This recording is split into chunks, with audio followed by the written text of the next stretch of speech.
today I'm going to be working on chapter 21, showing you guys today my ordinary workday, and then I'm going to show you how I fit writing around that. I don't think you need to write every day. I don't think anyone needs to write every day. I would burn out really, really quickly. Hello everyone and welcome back to another video. In today's video, I'm going to be taking you guys through my realistic, ordinary writing routine, which I sort of morph around my full-time work. Now, I have been making these writing routine videos where I've been trying out the routines of famous authors and seeing what practices work for me and what I like and dislike. And I've been getting a lot of requests from people to show what my ordinary writing routine looks like. However, the problem with this is that I'm generally quite a haphazard person in terms of how I work. So when I say I work full-time, I work full-time hours as a self-employed content creator, and I do my writing outside of that. So I'm not in any way a full-time writer. When I try out these routines, I'm sort of like pushing my other work around so that I can try things realistically. And I just think that it's really important that I keep reminding you guys that, you know, I am not just sort of like jumping off and writing full-time. I do have a job. Basically, what I'm going to be showing you guys today is my ordinary work day on the most typical day I can film, and then I'm going to show you how I fit writing around that. So it's currently about 7:30-ish a.m. I need to go get breakfast, so let's hop to the kitchen and do that.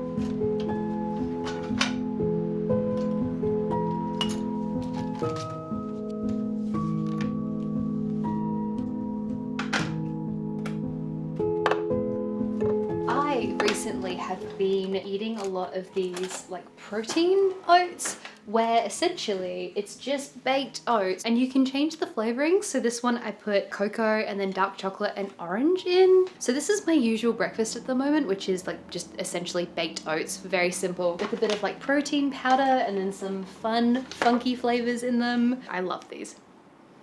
Oh my god, the orange is really good. This is the first time I've done this flavor. It's like eating cake, but it's got so many oats in it, and it's really good for you. This now brings me to the sponsor of this video, which is Ritual. The easiest way I've prioritized my health recently is by taking the Essential for Women 18+ multivitamin. It's a clean, high-quality multivitamin for women aged 18 to 49 to help fill key nutrient gaps in the diet of that demographic. As I've spoken about on my channel before, I personally have had a lot of problems with low iron, low vitamin D, a bunch of different vitamin deficiencies, and so for me, one of the best things I can do is take a multivitamin to make sure that any nutrients I'm missing in my diet I am getting. And Ritual makes that really easy for me. Ritual goes above and beyond by showing where their key ingredients come from and why they're there, so that you can feel confident in the ritual that you take every day. Ritual is also formulated with high quality, clean ingredients that are vegan friendly, gluten and major allergen free, and non-GMO project verified. So if you have food intolerances, it means that it's gentle on your stomach. And also, if you don't like Ritual in the first 30 days, your order is on them. So if you would like to try out Ritual, please use my link in the description down below and you can get 25% off your order. Okay, this is a very good time for me to now take my multivitamin.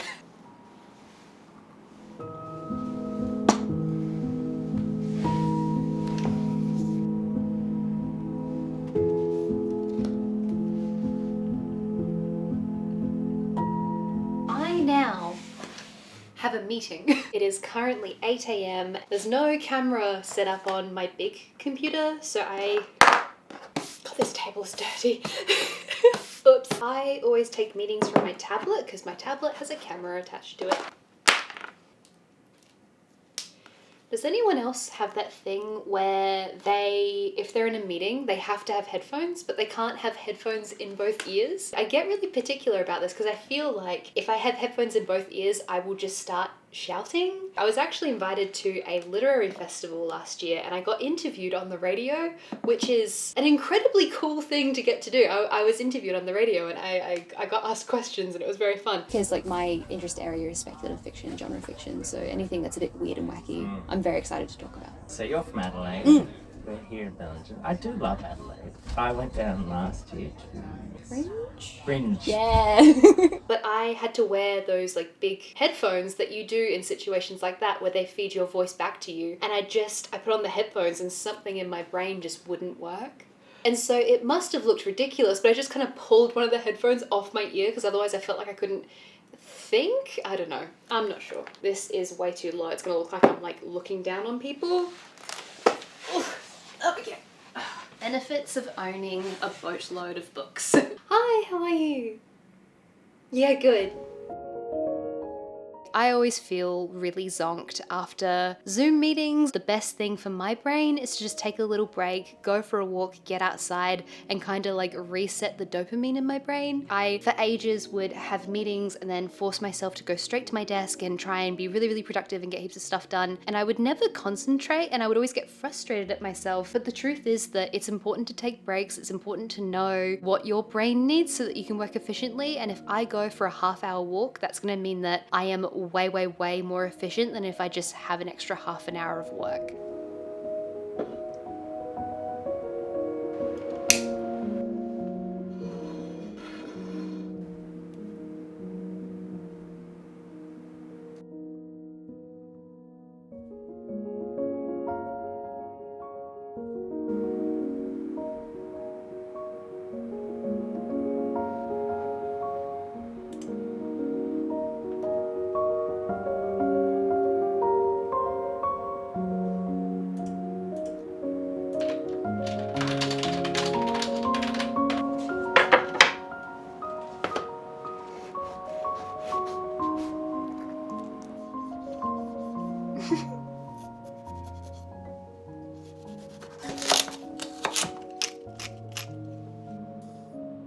Hello, it's currently my lunch break. I just had lunch. It was so good. I'm taking a little bit of a break. This is something that I have recently been making a bigger effort to do, kind of emphasizing this because it's so important for me to be able to manage my workload, to manage my energy levels so that I can have the energy for writing after I finish work. Now, I remember when I worked full-time in marketing, really badly overworked and underpaid, and it was like a stressful situation. And, you know, I'd sit at my desk eating my lunch and doing work, and I had so much to do all the time, and you know, I never really had time to let my brain rest. And then I'd kind of come home and I'd edit YouTube videos until really late, and then I'd get up at like 5 or 6 a.m. and I'd do writing, and I was burnt out for years. And so I really think I appreciate now the value of taking breaks, of giving your brain space to rest and just zone out, and how important that is to creativity. I'm a person who's really quite naturally prone to burnout because I love the work that I do, and I'm very lucky to have the job that I have, and I love writing. And so I get so locked on to something that I don't really tend to notice when I need to take breaks. And so a really big tip that I have for you, if you have a full-time job, if you have a heavy workload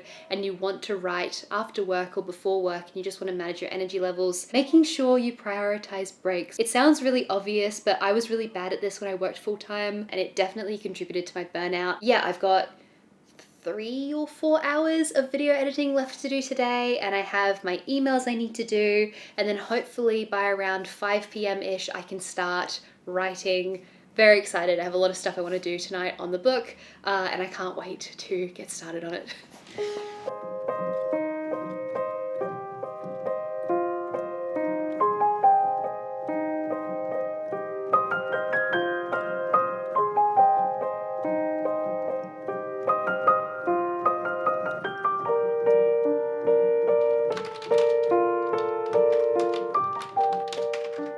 It is currently 5:23 p.m. and I am done with my other work for today. I am now ready to move on to writing work, and I'm very excited. So today is Monday. I will probably work like this most days this week. I'm really bad at understanding how long things take me. Like, I have been a video editor for 10 years now, roughly. Yeah, I've been editing videos for 10 years, and looking at, you know, a bunch of footage, could not tell you how long it would take me to edit, and I'm really bad at predicting how long tasks will take, and that's part of why I never really develop routines, and I don't ever really know what I'm going to be doing because it's just hard for me to map stuff out. So for this week, I'm probably going to make Thursday a dedicated writing day. I am also meeting up with a friend who's a writer. We're going to go to a cafe and write together and do a little bit of co-working stuff. I'm probably also going to be writing on the weekend. I feel like I'm very close to the no life mode of getting through this draft. I think I actually haven't thus far done my little spiel on what I'm currently working on. Hello, my name is Christy. I am an aspiring author. I am currently working on draft 6 of my fantasy novel, which is going by the alias of Project Teacup. I got an agent for the novel towards the end of last year, and it was very stressful, and I have a video about it on my channel documenting the whole process. Anyway, I now have an agent. I'm working through the edits suggested by my agent, and there's a few like big structural things going on in the middle that I'm swapping around, and it's been a really challenging edit, if I'm being honest. Like the last few months have been a mess for me. I was sick a lot, and all my plans got derailed, and it's kind of just been a mess. But I'm very much on a roll now with draft 6. I think today I'm going to be working on chapter 21, I believe. Normally when I'm working on a project, I get to a point where the end is in sight and I just kind of want to do nothing but work on that project, and that will tend to be the sort of situation where I tend to burn myself out. And I know this about myself now, but also it's just how I work, so I just kind of have to manage that and find ways to give myself breaks. It's honestly though the most fun for me as a creative person, as a writer, when I get really into flow state with a project where I feel so locked into it, I can concentrate really well. It's also the time when my problem solving is the best, because when you have a really big novel, and Project Teacup is a big novel, it's a complex novel, there's a lot of threads, there's a lot of foreshadowing, there's a lot of like mystery element stuff going on, and so I kind of need to have my best brain available, because if I move something on page 300, I kind of need to remember whereabouts like the foreshadowing for that thing is, and go back to like page 50 and then move stuff around, and as I said, it's very complex. But now we're at the end of the day, I feel good. I'm very excited to get to writing stuff. Generally, I'll try and do at least 2 hours after work, or I'll do 2 hours in the morning and I'll work a little bit later. That's generally how my writing routine will tend to work. However, depending on my energy levels, I might write after dinner as well. So we'll see how we go. So now we're ready for the pajama pants portion of this video. So I'm gonna get changed. Okay. We are now comfy and very cozy. I'm now going to set up my desk and start writing. We are ready to get started on writing stuff. So I'm gonna do a writing spurt before dinner and try and get in maybe like an hour and a half or 2 hours, depending on what time my partner wants to have dinner. So I have various notes here. I've got my chapter outline, the purple highlighted bits, the stuff that I've completed. So today I'm gonna be working on chapter 21. Chapter 21 here. In purple, I have the old content. Also got my little dot points here to summarize my goals with this chapter and the main things I want to change and really want to hit home on. I actually need to get my board.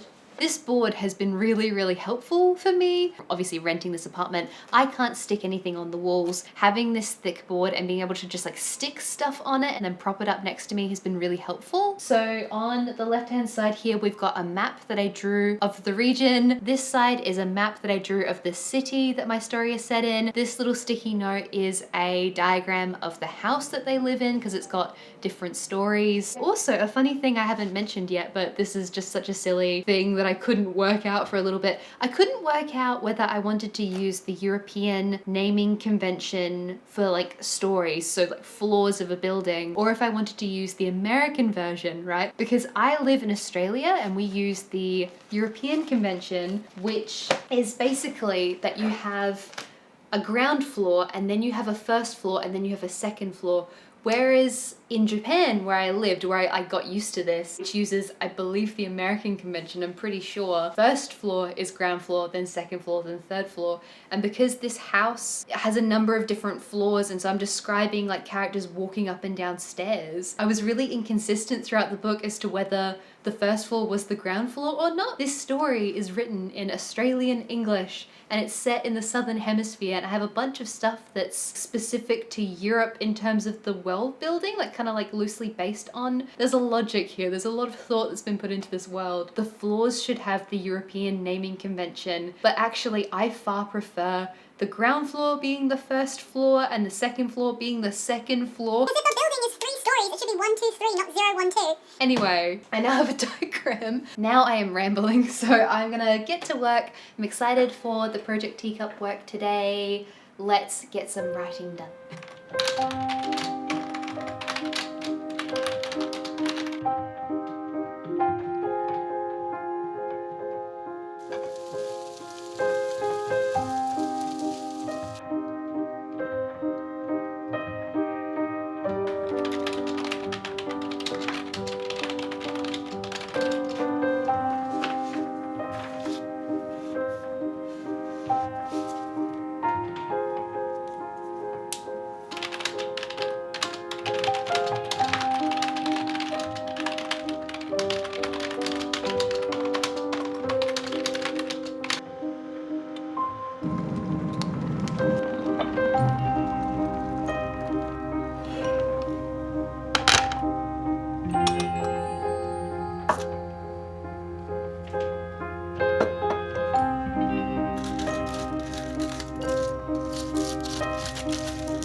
almost 9 p.m. and I am all done with writing for today. I have realized that I am too tired to keep going. I've also found that one of the really important things for me managing writing this story, in addition to having a pretty full-on work schedule, is trying to make sure that when I finish a writing session, I still have some energy left in the tank. Like I want to make sure that when I come back to writing the next day or a few days later, I've not been totally spent for that week. Like I want to make sure that I'm excited for the next chapter. It was a really long day today. I feel pretty tired, but the thing is that there are some weeks where writing feels really, really difficult and it's really laborious and tough. And there are some weeks where it's just a lot of fun. And thankfully, at the moment, I'm currently in the phase where it is a lot of fun. Like I can see these changes and they're challenging, but challenging in the best kind of way, like challenging in such a way that I can feel myself growing as a writer and I can see the story becoming more strong in leaps and bounds. I think for most